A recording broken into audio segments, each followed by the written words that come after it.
မင်္ဂလာပါဒီနေ့ reading ကတော့ Taurus lady အတွက်နော် Taurus lady ကဒီနေ့ကစပြီးဒီ video ကိုမြင်တဲ့နေရာစပြီးလို့ပြောလို့လည်းရတယ်ဒီနေ့ကစပြီးတော့နောက်တစ်လအတွက်ဘာတွေကြုံတွေ့ရမလဲဆိုတော့ပါမယ်ဆိုတော့ပုံမှန်zodiac sign reading လေးတွေကိုဆိုတော့တိတ်ပြီးမဟုတ်ဖြစ်ဘူးဆိုတော့ဒီနေ့ reading မှာတော့အဲ့လိုပုံစံမျိုးလေးတွေဟောသွားပါမယ် okay ကတ်တွေကို shuffle လုပ်တဲ့အချိန်လေးကိုကြော်သွားပြီးမှမယ်ပြန်လာခဲ့မယ်နော်ခဏလေးစောင့်ပေးအောင်နော်โอเคပါ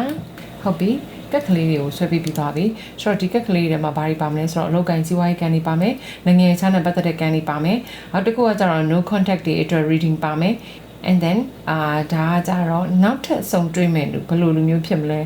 ဆိုတော့နော်နောက်ထပ်ကိုယ့်ဘဝတွေကိုဝင်လာမယ့်လူအကြောင်းဖြစ်မယ်ဟုတ်ပြီနော်အခုဝင်လာကြမှာလည်းဝင်လာမယ်ဒီထက်ပိုပြီးကြားတဲ့အချိန်မှာဝင်လာကြလည်းဝင်လာမယ်ဒါပေမဲ့အဲ့ဒီအကြောင်းကိုလည်းကြိုပြီးတော့ကြည့်ပေးထားတာပါဒီဟာဒီခုလက်ရှိ Taurus lady ရဲ့စိတ်ထဲမှာအရန်ကို significant ဖြစ်နေတဲ့အကြောင်းအရာပေါ့နော်ဆိုတော့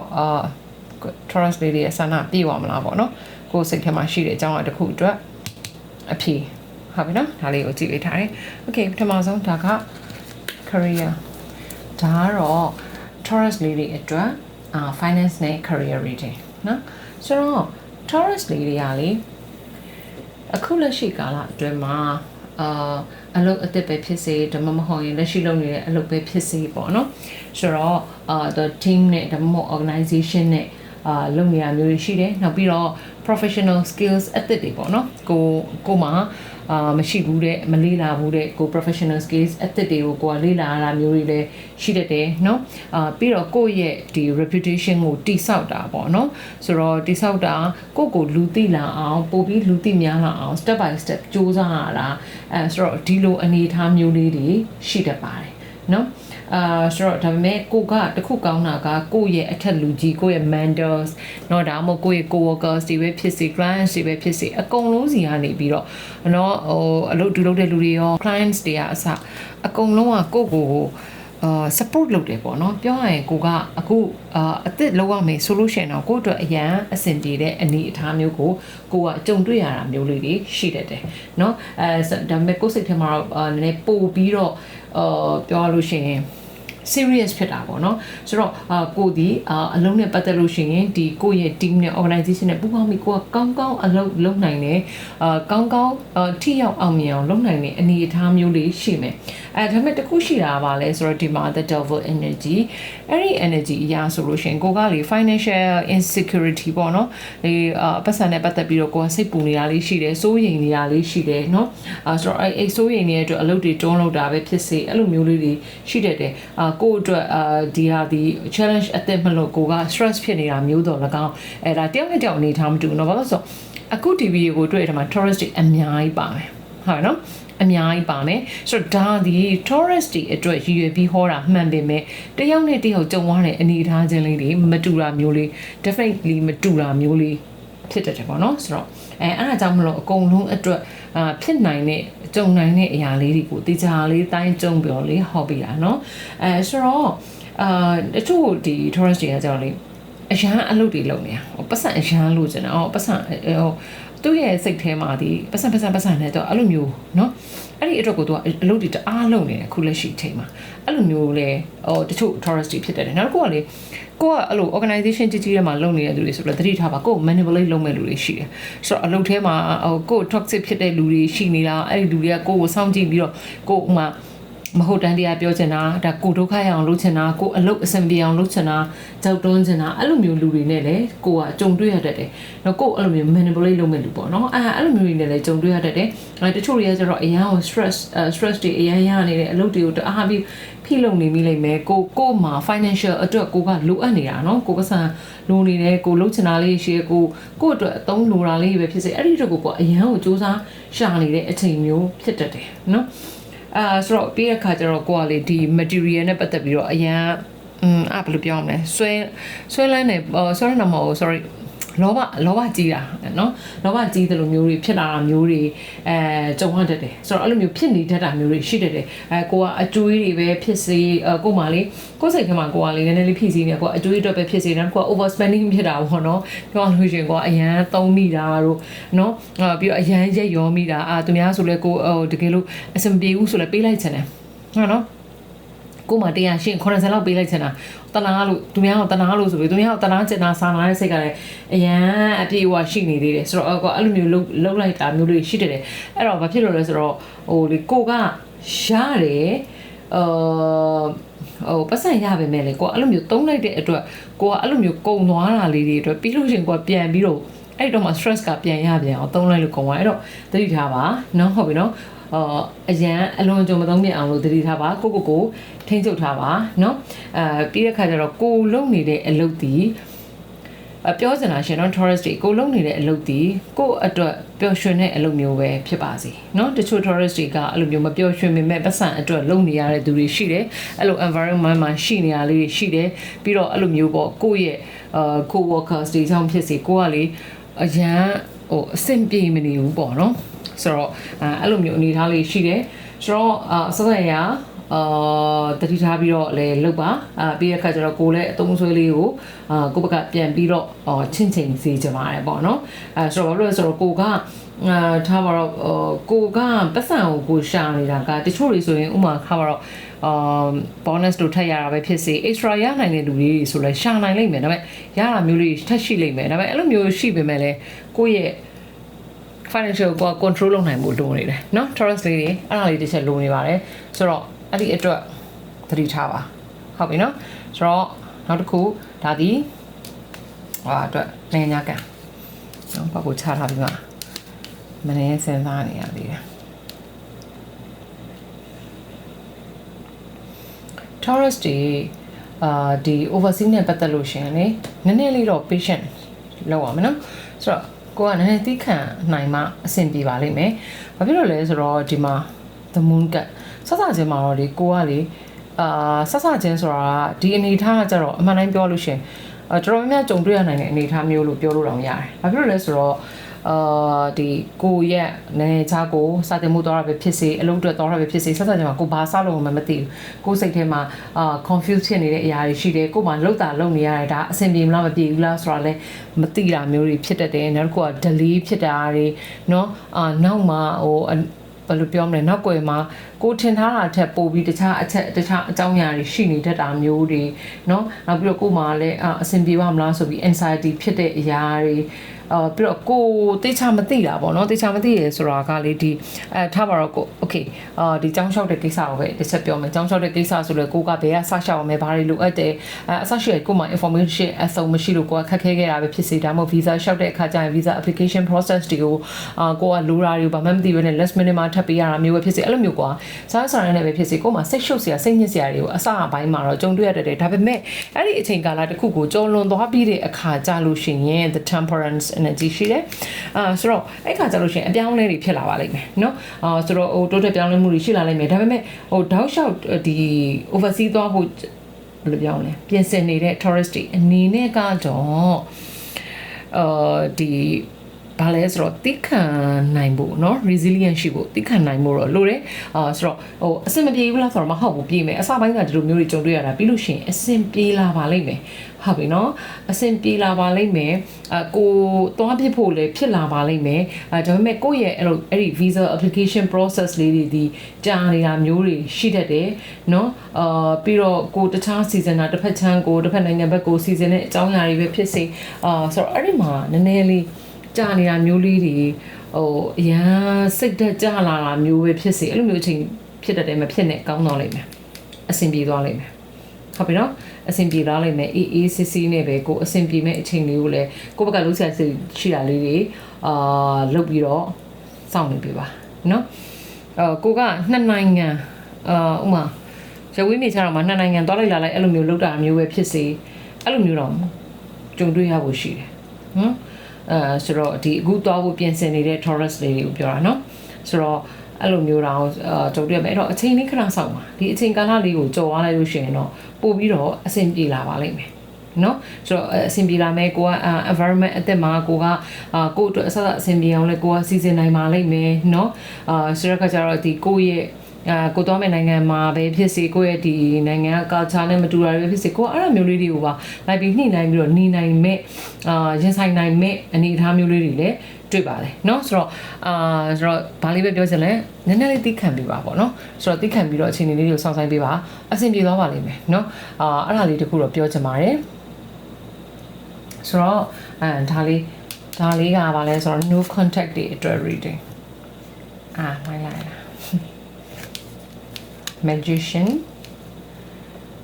magician နဲ့ဒါဟို king of swords ဒီထဲမှာ no contact ဖြစ်နေတဲ့ဖြစ်သွားတဲ့ဖြစ်ခဲ့ပြီးတဲ့ပေါ့နော်ဘလို့ no contact ဖြစ်ဖြစ်break up ဖြစ်တာပဲဖြစ်စေ anything else ဘာဖြစ်เนาะအဲ့လိုလူတွေအတွက်ကြည့်ပြီးမှာเนาะပြောရမယ်ဆိုလို့ရှိရင်ဒီ no contact ဖြစ်ထားတဲ့အခြေအနေကဘလို့ဖြစ်နေလဲဆိုတော့လေတစ်ဖက်လူကပေါ့နော်ကိုယ့်ရဲ့တစ်ဖက်လူကပဲဖြစ်စေmaybe တစ်ခါလေးကြာလို့ရှင်တော့ energy က switch ဖြစ်တတ်တော့လေတစ်ဖက်လူလည်းဖြစ်မယ်ကိုယ်လည်းဖြစ်မယ်ပေါ့နော်ဆိုတော့manifestation လုပ်နေသေးတဲ့သူရှိတယ်နောက်တစ်ခုကဆိုတော့ဒါကတော့တစ်ဖက်လူကပေါ့နော်တင်တွေးနေတယ်ဒီ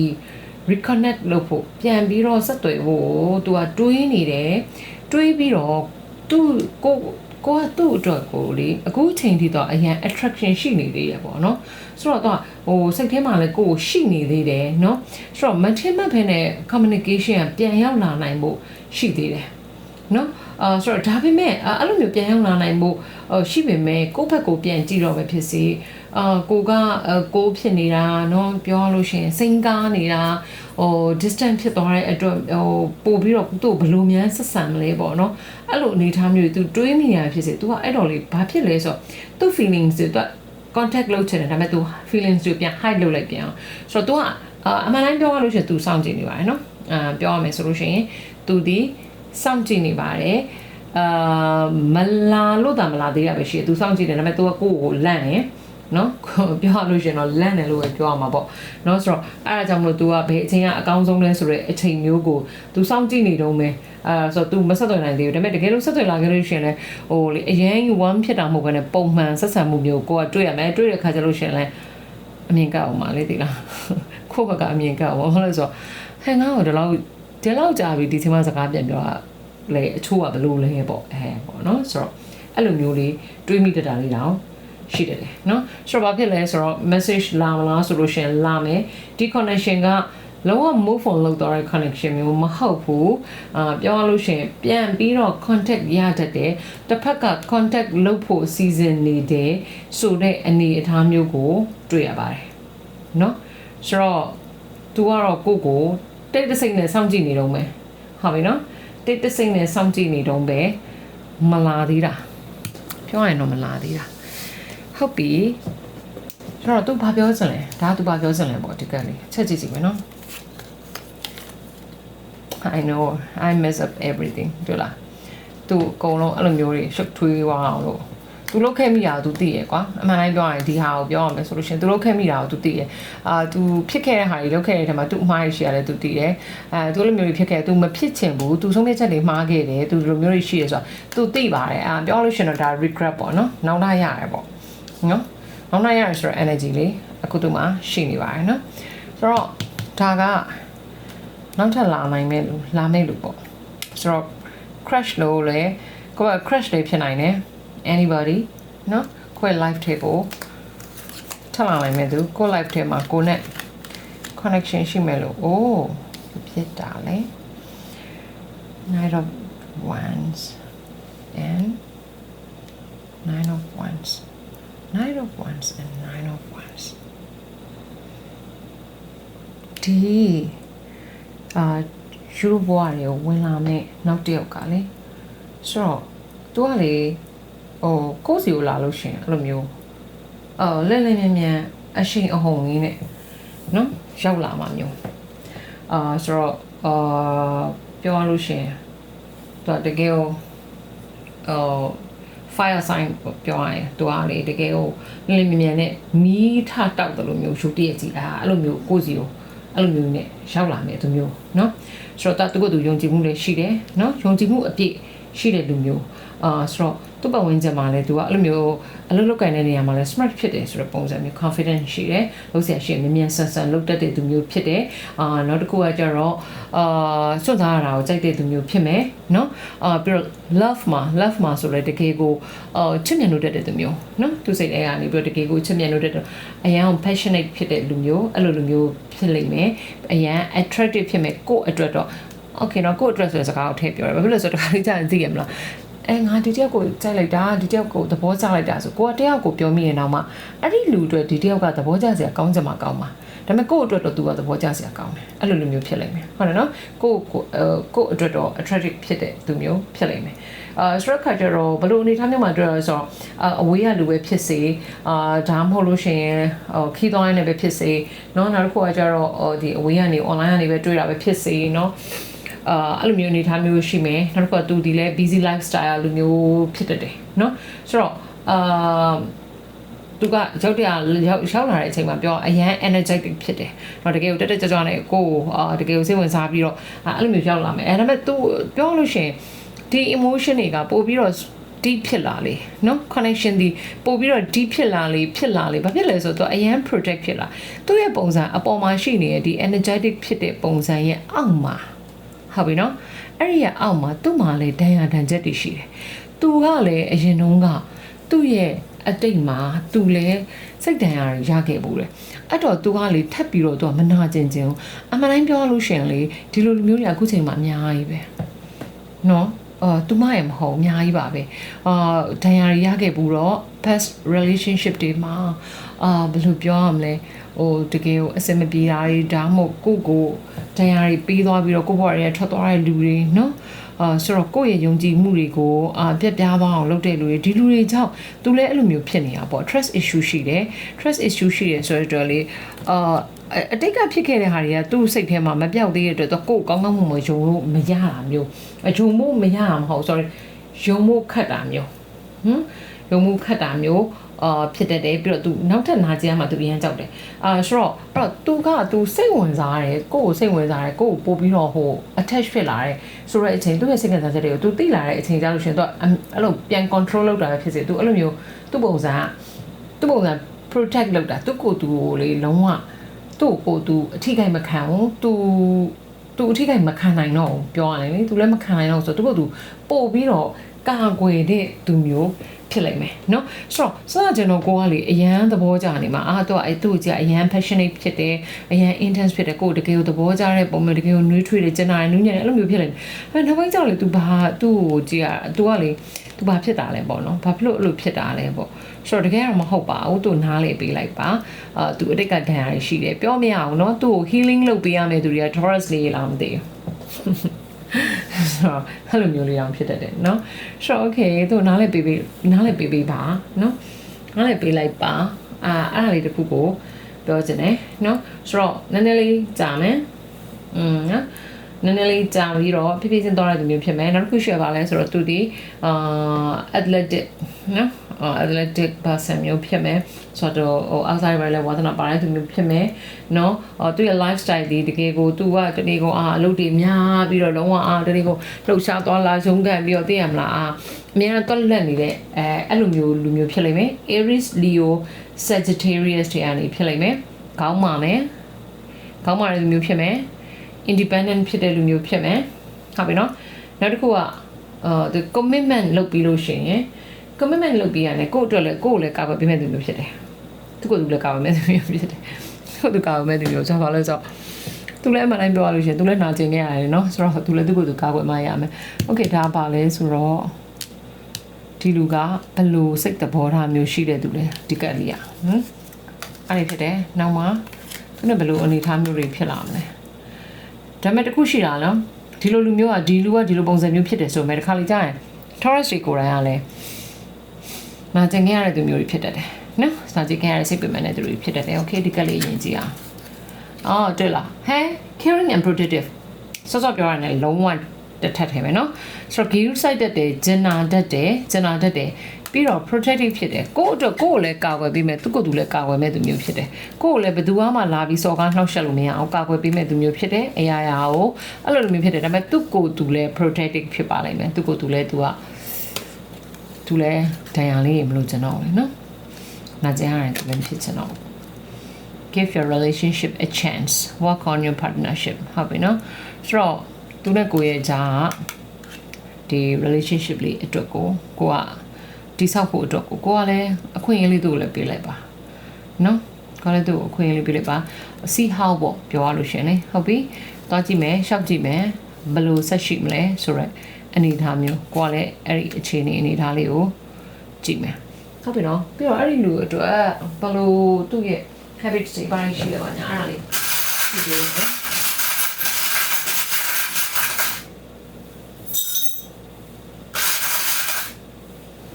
Okay.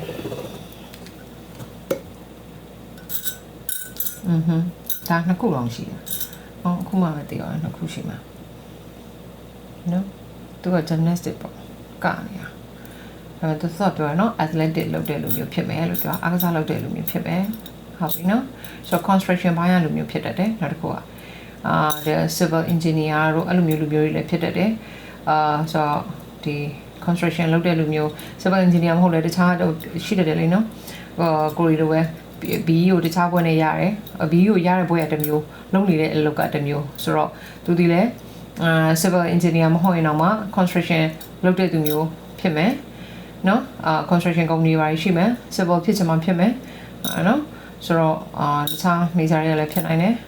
အမျိုးတွေပြောချင်တယ်ဒါ professionalသူလုပ်တဲ့လောက်ကလုံးဝ professional လုပ်ဖြစ်တယ်ငါမကြိုက်ဘူးငါလာမကြွေးနဲ့လုံးဝလာမကြွေးနဲ့တော့မကြိုက်ဘူးဆိုတဲ့သူမျိုးတကဖြစ်လိမ့်မယ်ဒါလေးကတော့ခဏလေးနော်ဒါလေးကဒီခီးသွားတာနဲ့သူကဆက်ပတ်သက်နေတာဆိုတော့bulldog pets တွေကိုချက်မယ်ခွေးတွေကိုချက်မယ်အဓိကပေါ့ pets ထဲမှာခွေးတွေကိုချက်တဲ့သူမျိုးဖြစ်မယ်နော်အရင်ဆုံးခဲ့ဘူးတဲ့သူမျိုးတော့မှဖြစ်နိုင်တယ်သိခဲ့ဘူးတဲ့သူမျိုးလည်းဖြစ်နိုင်တယ်2023လုံးကသူနဲ့ကိုနဲ့ဆုံးခဲ့ဘူးတာခင်ခဲ့ဘူးတာနော်တွေ့ခဲ့ဘူးတာအဲ့လိုမျိုးပဲဖြစ်စီဖြစ်တတ်သေးတယ်